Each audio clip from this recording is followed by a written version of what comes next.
Okay, everyone. So today we're going to be learning how to format our tables in Excel. And I'm going to show you some tips and tricks to keep it in line and consistent with what the IB is looking for in terms of communication in your charts. So first of all, we need to make sure we have a title. This title is not appropriate. We are measuring dissolved oxygen, but we need to include the unit that we're measuring it in and the uncertainty. So all titles should have a measurement, a unit, and uncertainty.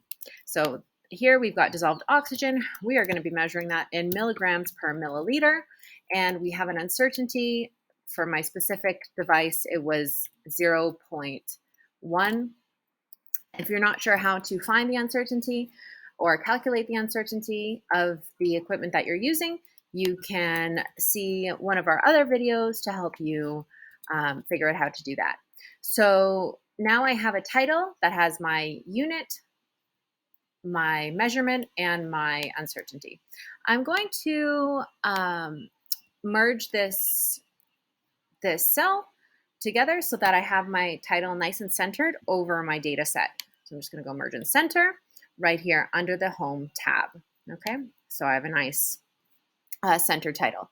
Here I have my two data sets, but you can see that I have numbers with inconsistent decimals. The IB doesn't want to see that. We want to have our decimal points consistent with each other, but then also consistent with the uncertainty. So in this case, we need to format our cell, and we're going to do that by highlighting the cells that we're looking at. I'm going to also highlight the cells beneath because we're going to use those cells to transform data later. And I'm going to go up here to the general drop-down button here. This is where we can format the cell. And I'm going to format it as a number. And you can see now all of my data has 2 decimal points. I don't want 2 decimal points because that's inconsistent with my uncertainty. So I'm just going to use this blue arrow button. I can either increase or decrease the number of decimal points I have. And since I want 1, I'm going to decrease it to 1 decimal point.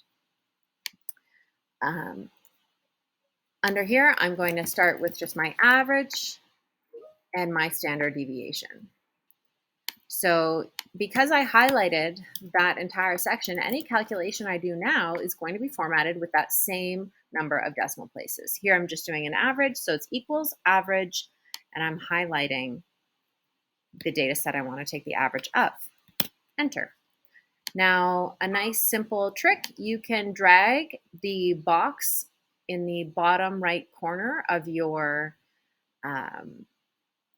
cell over to copy the formula into the next cell, and that will automatically update the cell coordinates to include your next data set, which is great, especially if you have multiple intervals to work with.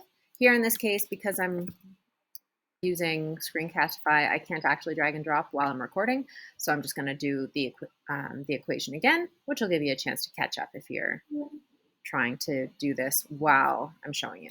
Okay, so there's your average. You can see it's already formatted with the correct number of significant figures.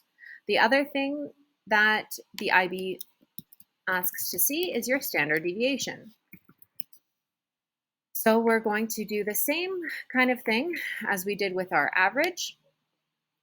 We are going to enter a formula, so equals. In this case, we're going to go STDEV, and I'm just going to highlight my data set that I want to find the standard deviation from, and then enter. Nice and easy. Again, I'll do it over here. Equals STDEV.